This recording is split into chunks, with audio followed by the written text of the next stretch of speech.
Hindi, silang dalawa ni Stephen. Ayayin mo, Han. Sila Brad Rod? Hindi si Sila Brad. Stephen? Pwede naman kami maglaro ni Stephen kaso lang magkaaway kami. Ha? Magkabot kayo magkaway. Mga bata dun sa local case, dati natatalo siya. Ngayon, hindi na siya natatalo. Kaya naghanap na ako ng mas malakas. Si ano? Ano ba naglalaro? Tapos yung anak ni Brad Oliver Cubana yun, 3 rounds, 2, ano siya, nanalo siya, 2. Yung anak ni Sis Apple. Kaya sabi ko gusto ko na mas malakas, para mas maano siya, maingganyo ba? Oo. Mas maano siya, na maglaro talaga, mas galingan niya. Sabi ko, natatalo pa, okay lang yan, no? Bakit, baby? Anong gusto mo? Ha? Dede. Sa'yo ba yung nagdadagay? Oo. Sa'yo. Oo. Antok na siya. Oh! Ay, oo! Laika! Ano ba yan? Lagyan mo doon, lagyan mo doon sa dulo. Lagyan mo doon sa dulo. Ano ba yung baby? Salamin yan, no? Akin na. Ipasok natin kasi baka Dulo, sige. Yan sa dulo na lang. Parang yan. Ito naman. Naos na ako kay Papa Sir! Ano kayo ni ate? May pasok si Brad Paul ng Sunday. Opo, iba-iba yung kanyang day, oh. Wow.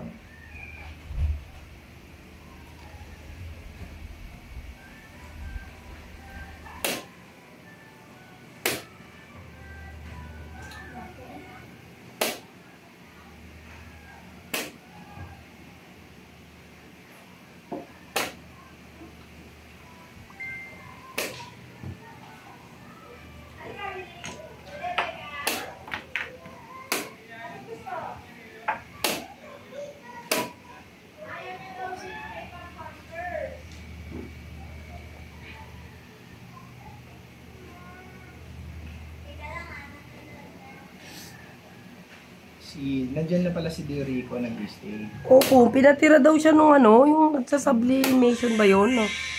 Ayos. Yung mga anak din kasi noon, mga varsity din. Doon na siya Meron ba si Derico?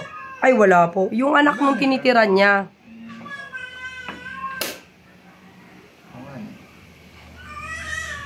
Kapo nasa Vista Mall sila nag-tournament siya. First tournament na lang doon. May tournament ba sa Vista Mall? Opo, sa Tansa meron din. Minsan dito sa mga Robinson, Dasma. Sabado at Linggo, ganon, no? Bayad lang sa registration, no? Okay din naman kasi naka 2 win, 1 draw siya.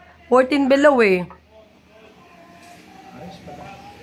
Okay din kaysa 0, di ba, Brad?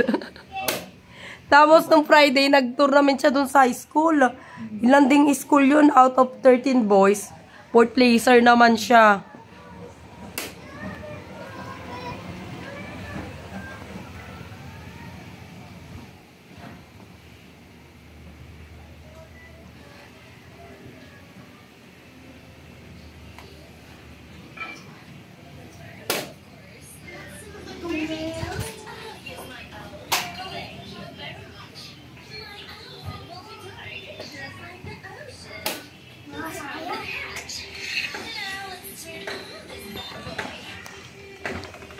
Okay lang yan, Gabo.